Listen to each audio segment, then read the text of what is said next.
Welcome to Frank Ranks week number 28. I got some Kickstarter books this time, and we got a bunch of, not really, we got one Marvel, I don't think we have any DC, and we have a bunch of independents. So let's see what comes out on top right now.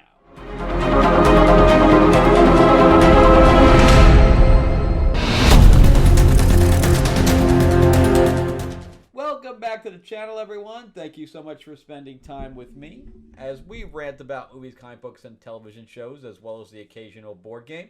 I'm your host, Frank Zanca, an award-winning screenwriter, novelist, and comic book writer, as well as a filmmaker. And yeah, I kind of dropped off making content for a little while there because I got slammed. I had, my mom died, and then I had a convention that I had to run to. Gen Con, and anybody who was with me at Gen Con for the release. We did some playthroughs. The release hasn't happened yet of my monster game called Myth Lords. That if you're a comic book fan, as if you are, then you're probably here with. In fact, I think I have a couple of covers this week with Mark Spears, but he did all the art for the game. And then on top of that, I'm working on a movie for Tubi right now, so I am slammed doing all that casting, so it's been pretty crazy. Pretty crazy. All right, so let's jump into it. We have 7 books this time. It was a 5th week of the month, which is why there really wasn't any of the big 2 in this. That's why it was a bunch of independents. But let's jump into it. And this one was a Kickstarter book. I tried to support as many other creators as I can. Financially, it gets kind of tough because it gets kind of expensive. Some of them charge like $30 for their book. I'm like, whoa. And this is a vampire book, and as you know, I do my own vampire books as well. But this is a Ruxy Vampire. So this is about a family of vampires. There's 3 of them. I think there's a sister that's evil, and a brother that I don't think I've even seen yet. And then Ruxy, she kind of changes her hair between black and red or strip red or whatever. And she's hooking up with a Medusa. And it all takes place during Prohibition in the 1920s. So it's all a little weird. The artwork is only average. And some of the fight scenes, the dynamics of the characters, the artist is not the best. So there's some decent fight scenes in it, but I don't think the artist really gets across the dynamics of it. Like he has this charging demon, instead of charging with a fist or whatever else, he looks like he's charging with his foot. He's like one giant foot forward. It's just weird. But yeah, and I wish there was a little bit more imagination to some of the stuff in here, but it's basically them talking and drinking, and for the majority of it, except for the couple of fight scenes in there. So I just wish there was a little bit more to it. You have Al Capone and all this other stuff, and they're not really utilizing it like I think they should. All right, so the next Kickstarter book is by my friend Robert Moteri. If you saw my interview with Jeremy Adams, he was in there as well, and this is his book Nightwolf. He's got this in 10 issues already. I wish I had anything going to 10. I really do. But he's going on with this for a while. He's also has the offshoot book Snowpaw, and of course Snowpaw is also in this, and it's about this guy Rodney, who was a jock, who ended up becoming a werewolf. And I do like that Snowpaw is like Scottish or whatever, and he like does the accent of the Scottish werewolf. But she's in like a kilt and all this other stuff, so I kind of like that a little bit. So this one starts off a little slow. The artwork's kind of like old Rob Liefeld kind of art, and I think it gets better. The story also gets better as time goes on. So he's with his ex, who got turned into like a demon, and he goes into purgatory, and he fights the guy that's on the thing here, and he can't beat him. That was the interesting part. And his ex sacrifices herself so that he could get away in this portal. Meanwhile, Snowpaw is fighting two witches, and his present girlfriend Jen is being held by this vampire who's like, I don't know if he's a sorcerer or a vampire, I'm not sure. But anyways, he's showing her everything that's going on, and she's like, see how bad he is, see how bad. That's the weakest part of this whole thing, is this guy trying to go, see how bad he is. He needs to move away from that, because that's getting a little old. But the battle here at the end and the sacrifice, I thought that was all good. Okay, moving on to number 5. And this is by my buddy, my co-partner here, Mark Spears, with his monster book. So yeah, this has been pretty decent. Of course, he has his artwork throughout all the pages. This one was a little strange, though. We got to know some stuff about Igor. But the more interesting part was the part with the kids on top. It's like the, Monster Squad kind of thing, like the Goonie kind of kids. And, they're in the wrong place at the wrong time. And they traverse this tower. And the overweight kid, he falls off it, and he's caught by this superhero that just comes out of nowhere. We've never seen this character before. He's just out of nowhere. And then I was thinking that this character was just in the kid's mind as he was falling, that he was going to get saved. And then the guy ends up saving him and then dropping him. I don't know. But then you see the guy flying away where other people can see him, I think. So he wasn't in the kid's mind. I don't know. It was very, very confusing. So I don't know. But again, the artwork's great. But I think this particular issue was a little bit confusing. Okay, moving on to number 4. And that is Space Quest. This was not as good an issue as the previous ones. I thought the other ones were definitely more compact, or I don't know. The way they have Johnny in here, I think, puts me off. So the stuff going on with Jan and Jace with Dr. Benton Quest, that's all good on that side because they're trying to figure out how to maneuver around the general and get this thing to work so that they can't really get the plate to work, so they're trying to figure out another way to get to Johnny and be able to and Haji and be able to split they can't do the same thing over again with the plate. They know that, so they're trying to figure out something else. I like all that. But then you have Johnny and Haji with Space Ghost, and he's like charging into stuff. He has no idea what's going on. He just has this new technology, and he's going to fight these things just for the hell of it.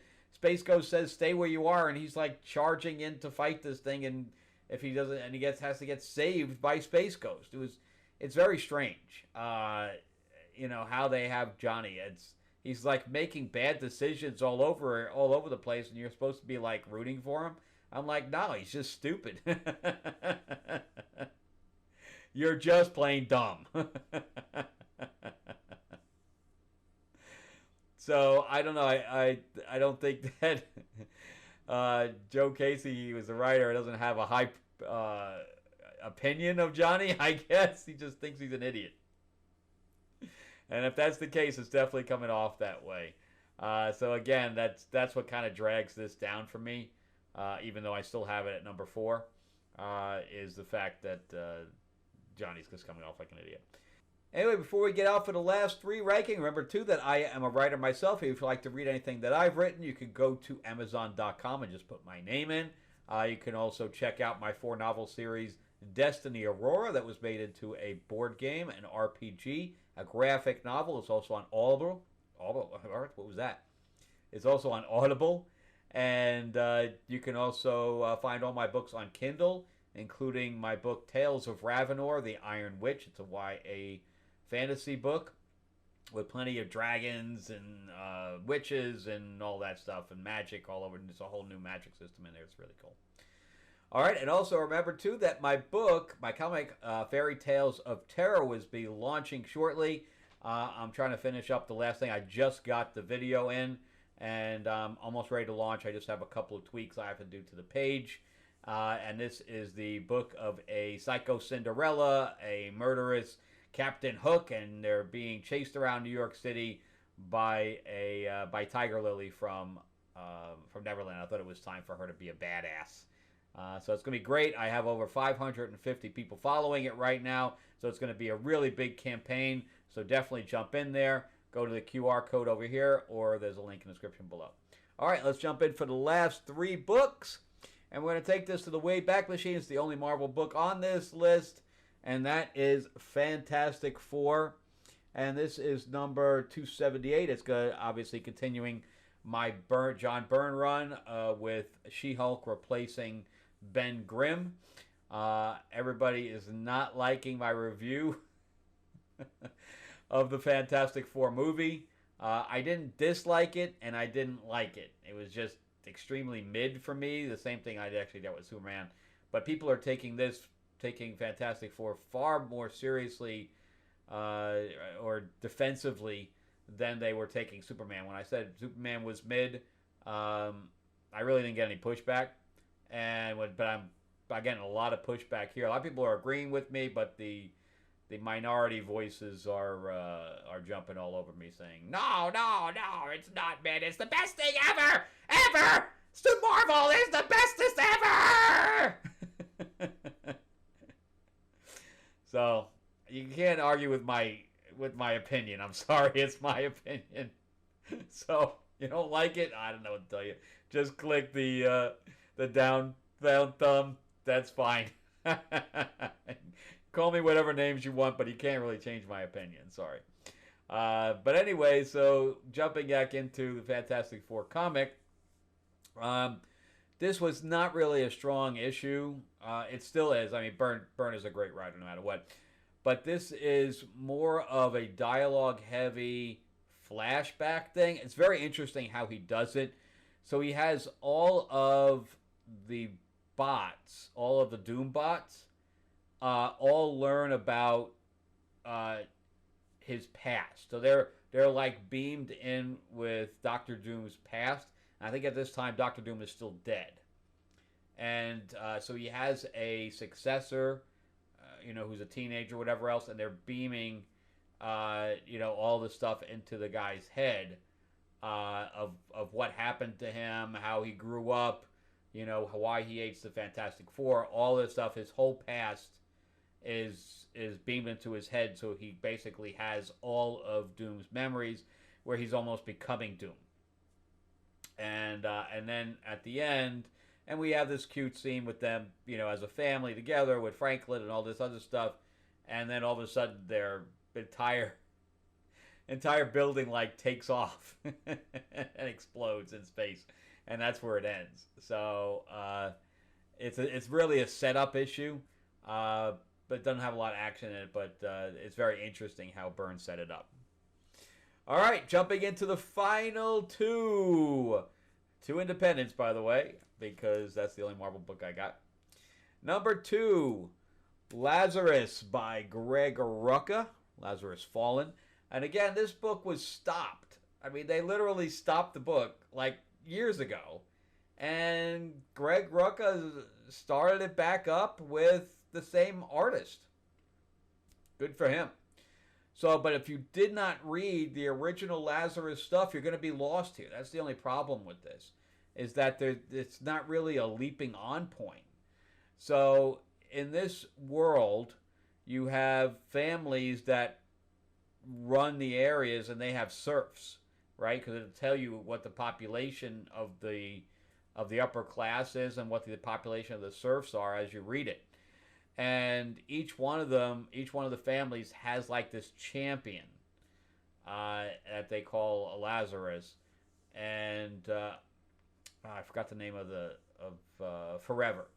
Forever is the name of theirs, and then she has a clone. So they always keep clones ready to go.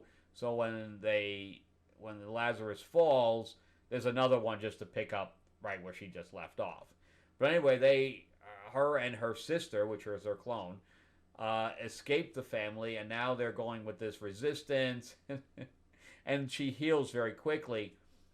And one of the resistance draws a knife on her because she doesn't trust her. And she's like, she takes the knife and she stabs it in her own eye, saying, "Okay, are we done now or what? You stabbed me? You're good." Meanwhile, she did it to herself. She's like, "Man, you're just crazy." So anyway, we'll see what happens with this. It's kind of a little bit of a slow burn at this point, but we're 2 issues in, so Greg Rucka needs to pick up the pace a little bit. But the artwork is great. It has a very moody feel to it. But I would suggest picking up the old graphic novels first before picking this up.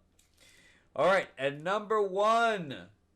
Another independent, we have Dynamite, and that is another Space Ghost book. This is Space Ghost, the annual. This took forever to come out, mostly because I think what happened with the distribution for Diamond, and Dynamite was stuck in there. I haven't talked to my buddy who works for Dynamite much about what's going on there. But I think they're back on track now. I think they're with Lunar or whatever. So I think they're back on track for everything. And this is the finale of the season, where Space Ghost is with the kids, and then the Doom Patrol or whatever you want to, the Doom Legion. I can't say Legion of Doom. Whatever it is, that all the bad guys are together. So he has to fight them, and he has to get the virus out of them or whatever else that's making them a collective. All good stuff. All good stuff. I think Jace figures out how to get do this EMP situation, and he's able to beat them all. But this has just been a really, really good the whole first season, if you want to call it a season, of the issues leading up to the annual has all been really good by David Pepose. If you're a fan of like Space Batman, that's basically what this is. And then we have the kids with him as well, so they're kind of like the Robins. So yeah, it's really good. If you haven't been reading it, I definitely suggest grabbing the compendium or the graphic novel of the things together. In fact, Pepose, I bought one even though I had the single issues. I bought the compiled already, and then Pepose signed it for me at one of the conventions. But yeah, all right. Well, that's it for me. Thank you guys very much. I hope you had a good time figuring out what was going to be number 1 here. And yeah, so I got new books today, so I'll be putting up a short on that as well. But I appreciate you guys watching and all the well wishes and all the other stuff that you guys have put forward. And remember too to give me that like, give me that thumbs up if you can. If you can't subscribe, please do. Remember to check out my stuff on Amazon.com. And jump into the QR code there or the link description below and jump into Fairy Tales of Terror, because it's going to be great and the artwork looks phenomenal, and I think you guys are going to have a lot of fun with it. All right, thanks guys. Ooh, boy. Thanks a lot, guys. I greatly appreciate it. I'm getting kind of tongue-tied today. And I'll see you guys on the next one. Thanks for watching.